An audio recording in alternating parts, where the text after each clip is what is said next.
भारत ने अपने राफेल विमान युद्धाभ्यास में उतार दिए हैं। गृह मंत्री अमित शाह ने राष्ट्रपति द्रौपदी मुर्मू से मुलाकात की। सरकार ने सभी दलों की बैठक बुलाकर चर्चा भी की। रूस की मीडिया का भी ये कहना है कि दो न्यूक्लियर देशों के बीच कुछ बड़ा होने वाला है।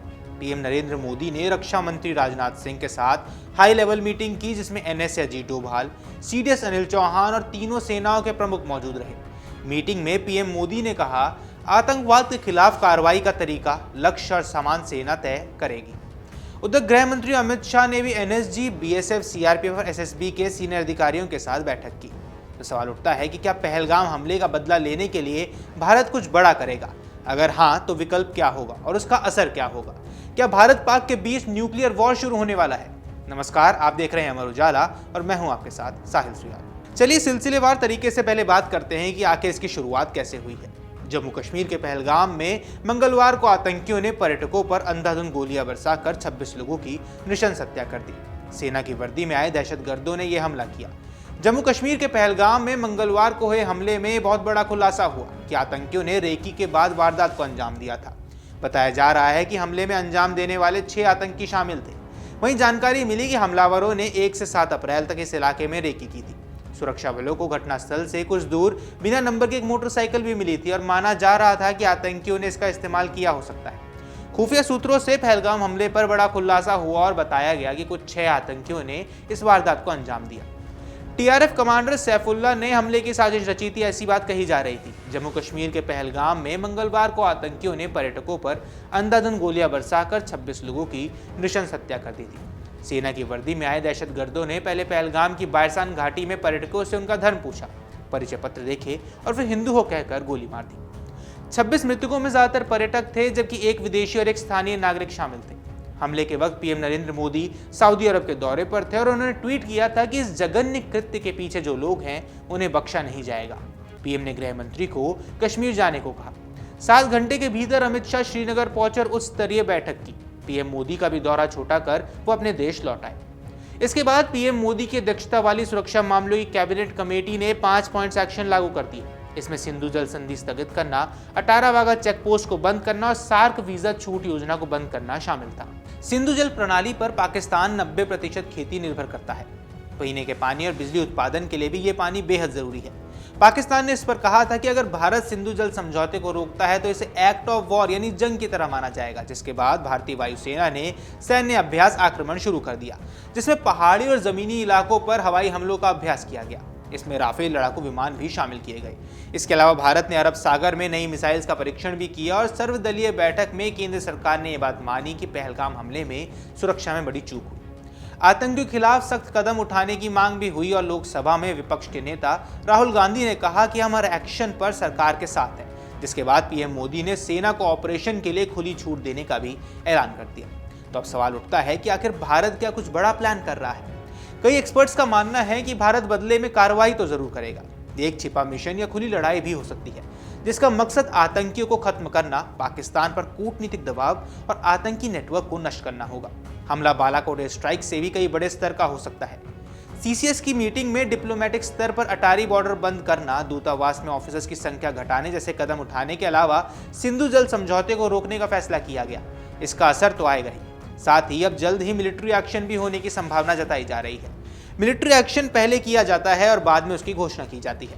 पाकिस्तान में भारत के राजदूत रहे अजय बिसारिया के मुताबिक भारत निश्चित रूप से जवाबी कार्रवाई जरूर करेगा, लेकिन अभी कार्रवाई जंग का मोर्चा खोलने जैसी नहीं होने वाली है। ऐसी स्थिति में देश एक सब कन्वेंशनल यानी सीमित मिलिट्री ऑपरेशन करता है और जंग की नौबत आने से रोकने की कोशिश करता है।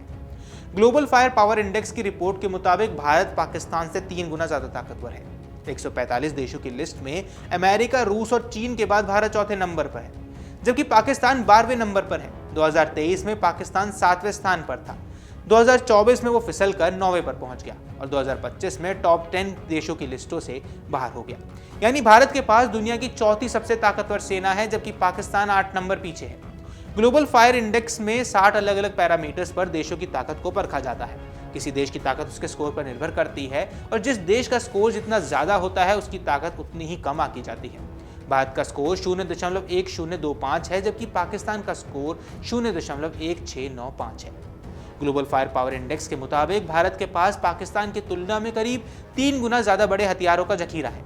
भारत के पास मिसाइल अटैक, ड्रोन अटैक या समुद्री जमीनी लड़ाई के लिए हथियारों का बड़ा जखीरा है और हर तरह के युद्धपोत मौजूद है। भारत के पास T-90 भीष्म और अर्जुन जैसे ताकतवर टैंक है। हालांकि स्वचालित आर्टिलरी यानी तोपों के मामले में पाकिस्तान के पास बढ़त जरूर है, लेकिन मोबाइल आर्टिलरी यानी एक जगह से दूसरी जगह ले जाई जाने वाली तोपों में भारत के पास ज्यादा है। पाकिस्तान के मुकाबले भारत के पास 1.6 गुना ज्यादा तोपें हैं। भारत के पास रात में लड़ाई करने के लिए अपग्रेडेड हथियार हैं, वहीं डिजिटल वॉरफेयर के मामले में भारत कहीं ज्यादा आगे है। पाकिस्तान के मुकाबले इंडियन एयरफोर्स कहीं ज्यादा मजबूत है और राफेल और सुखोई जैसे भारतीय फाइटर जेट के आगे पाकिस्तानी F-16 जैसे जेट्स कमजोर हैं। भारत के पास हेरॉन, हारोप और हार्मिस जैसे इजरायली ड्रोन हैं जो 450 किलोमीटर से लेकर 1000 किलोमीटर तक वॉर कर सकते हैं। भारत के पास अमेरिकी MQ-9B रीपर जैसे बड़े और सबसे बड़े ताकतवर ड्रोन्स हैं जो INS विक्रांत युद्धपोत से समुद्र में उड़कर टारगेट पर हमला कर सकते हैं। भारत के पास INS विक्रमादित्य और INS विक्रांत जैसे भारी विमान वाहक युद्धपोत है, जबकि पाकिस्तान के पास कोई विमान वाहक युद्धपोत नहीं है। भारत और पाकिस्तान के बीच लंबी कोस्टल लाइन यानी समुद्री तट रेखा है। ऐसे में ये युद्धपोत भारत के लिए समुद्र से फाइटर जेट्स लॉन्च करने में मददगार होंगे। इसके अलावा भारत के पास न्यूक्लियर सबमरीन्स हैं जो भी पाकिस्तान के पास नहीं है। हालांकि पाकिस्तान बाबर जैसी मिसाइल्स को पनडुब्बी से लॉन्च करने की तकनीक डेवलप फिलहाल कर रहा है। फेडरेशन ऑफ अमेरिकन साइंटिस्ट के status of world nuclear forces report 2025 के मुताबिक भारत के पास 180 परमाणु हथियार है, वहीं पाकिस्तान के पास 10 कम यानी 170 परमाणु हथियार है। यानी न्यूक्लियर पावर के मामले में भारत और पाकिस्तान लगभग एक जैसी ताकत रखते हैं। न्यूक्लियर वेपन्स को भारत पृथ्वी और अग्नि सीरीज की मिसाइल जिसकी रेंज 700 से 8000 किलोमीटर तक है उससे लॉन्च कर सकता है। INS अरिहंत और INS अरिघात जैसे न्यूक्लियर सबमरीन से K-15 सागरिका और K-4 मिसाइल्स लॉन्च की जा सकती हैं। वहीं मिराज 2000 और जगुआर जैसे जहाज न्यूक्लियर मिसाइल्स लॉन्च कर सकते हैं। भारत के पास S-400 एयर डिफेंस सिस्टम है जो पाकिस्तान की दागी हुई मिसाइल्स को ट्रैक करके हवा में ही खत्म कर सकता है। वहीं पाकिस्तान के पास 2750 किलोमीटर रेंज की शाहीन 3 मिसाइल है। इसके अलावा बाबर और राज जैसी क्रूज मिसाइलें हैं जो न्यूक्लियर वेपन ले जा सकती हैं। उसके पास F-16 और JF-17 जैसे न्यूक्लियर वेपन ले जाने वाले जेट्स मौजूद हैं। ऐसे में भारत किस तरह से पाकिस्तान पर हमला कर सकता है, ये बड़ा सवाल है। भारत के बदले की कार्रवाई हवाई रास्ते होने की उम्मीद है। हो सकता है कि भारत के मिसाइल लॉन्च पैड पर पाकिस्तान के अंदर मिसाइल अटैक किए जाए। सीमा पार आतंकी ठिकानों और सैन्य कैंपों की सटीक कोऑर्डिनेट्स यानी लोकेशन तय करके मिसाइल हमले किए जा सकते हैं। इससे पाकिस्तान की जवाबी कार्रवाई से कोई नुकसान नहीं होगा। दूसरा, जब देश अपने सीधे तौर पर जंग के मैदान में तभी उतरते हैं जब मैदान पर उनकी जीत पक्की होती है। उससे पहले तक ताकतवर इलेक्ट्रॉनिक डिवाइसेस और मानव रहित ड्रोन की मदद से दुश्मनों के ठिकानों पर हमले किए जाते हैं। भारत भी सीमा पार आतंकियों के ठिकाने चुनकर मानव रहित ड्रोन से हमला कर सकता है। भारत ने पाकिस्तान से लगे बॉर्डर पर निगरानी भी बढ़ा दी है। राजस्थान में भी सीमावर्ती इलाकों में अलर्ट है और बॉर्डर वाले इलाकों में हथियारबंद जवान तैनात किए गए हैं। यानी भारत के पास उरी की तरह सर्जिकल स्ट्राइक का भी ऑप्शन है। उरी स्ट्राइक में भारत ने LOC पार कर आतंकियों के ठिकानों को तबाह कर दिया था। ऐसा ही कुछ इस बार भी देखने को मिल सकता है।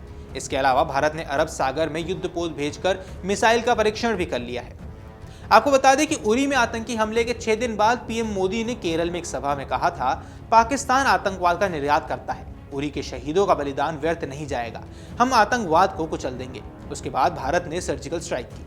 वहीं पुलवामा हमले के अगले दिन PM मोदी ने कार्यक्रम में पाकिस्तान को खुली चेतावनी दी थी। PM मोदी ने कहा था, मैं आतंकी संगठनों और उनके सरपरस्तों को कहना चाहता हूं कि वो बहुत बड़ी गलती कर चुके हैं, बहुत बड़ी कीमत अब उनको चुकानी पड़ेगी। मैं देश को भरोसा दिलाता हूं कि हमले के पीछे जो ताकतें हैं, उस हमले से जो भी गुनहगार हैं उन्हें उनके किए की सजा जरूर मिलेगी।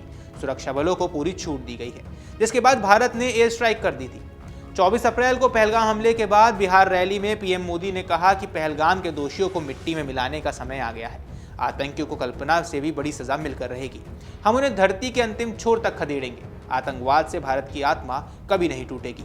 आतंकवाद को सजा मिलेगी तो अब ऐसे में सवाल उठता है कि आखिर अगला कदम क्या होगा। गौरतलब है कि उरी और पुलवामा हमले के बाद PM मोदी ने सीधे तौर पर पाकिस्तान को चेतावनी दी थी और उसी तरह का मिलिट्री एक्शन भी किया गया था। पहलगाम हमले के बाद PM मोदी का बयान ज्यादा कूटनीतिक और लंबे समय तक चलने वाले खुफिया ऑपरेशंस की तरफ इशारा कर रहा है। जैसे इजराइल ने अपने एथलीट की मौत का बदला लेने के लिए आतंकियों को दशकों तक खोज कर मारा था। अगर भारत भी ऐसा कदम उठाता है तो भारत इसमें किस हद तक कामयाब हो पाएगा। देश भर में आतंकवाद और पाकिस्तान के खिलाफ गुस्सा है और लोग सरकार से बदले की लगातार मांग कर रहे हैं। ऐसे में पाकिस्तान भी हाई अलर्ट पर है और डरा हुआ है। अगर आप ये वीडियो YouTube पर देख रहे हैं तो हमारे चैनल को सब्सक्राइब कर बेल आइकन दबाएं और Facebook पर देख रहे हैं तो हमारे पेज को लाइक करें। 8 मिलियन प्लस सब्सक्राइबर, आपके इस भरोसे के लिए बहुत धन्यवाद।